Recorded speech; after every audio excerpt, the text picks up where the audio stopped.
Hey guys, welcome back to my channel. In today's video, I'm going to be showing you how to set up free shipping when someone spends X amount. So for example, when I start working with a lot of my website clients, they always say, I want them to have to pay for shipping unless they spend $50.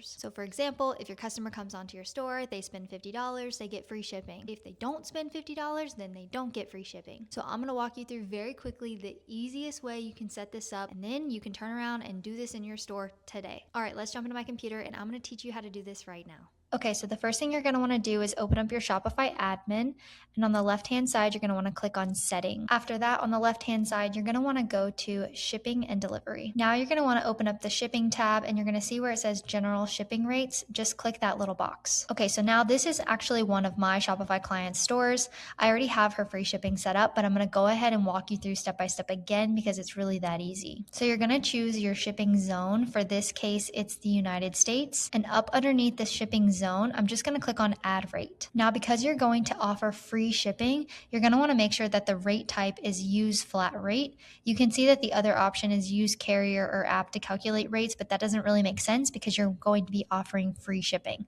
So just select use flat rate. Under shipping rate, I typically suggest either doing standard or custom. Sometimes when you do custom, I would just write free shipping. So this is what I usually do for my website clients and what I suggest. But if you wanted to put a date range, you could just select either the economy, which is like 5 to 8 business days, standard, which is 3 to 4 business days, so on and so forth. But again, I just do custom, and then I write out free shipping as the custom rate name. You can choose to do a delivery description if you want to. I typically just leave it blank because at the end of the day, everybody just cares about the fact that they're getting the shipping for free, and that's pretty self-explanatory.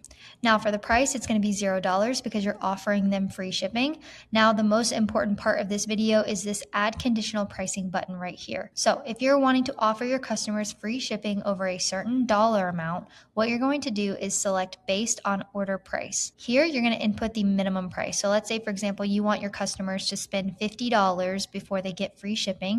This is what it's going to look like. So your minimum price is going to be $50 and your maximum price is going to be no limit because it doesn't matter how much they spend, just as long as they spend more than $50, they will get free shipping. After that, you simply just press done and that's it. And also too, just to throw this in here in this video, depending upon what you sell, if you sell items that could be really heavy and you want to offer your customers free shipping over a certain amount of weight, then instead of doing based on order price, you would do based on item weight. And here again, you would just input your minimum weight in pounds. So for example, if you want to offer your customers free shipping over 15 pounds, you would just put 15 right here. But for the majority of you, I have a feeling you're going to be offering free shipping over a certain price. So just make sure you input your minimum price right here and then click done and make sure you save. And that's it. It's really just as easy as that. Just a couple clicks of a button inside of the backend of Shopify, and now you're able to offer your customers free shipping when they spend a certain amount on your store. Thank you for watching today's video. If you want to learn more about Shopify, email marketing, and different apps to use, or even just business things in general, then consider subscribing to my channel. And with that, I will see you in the next video.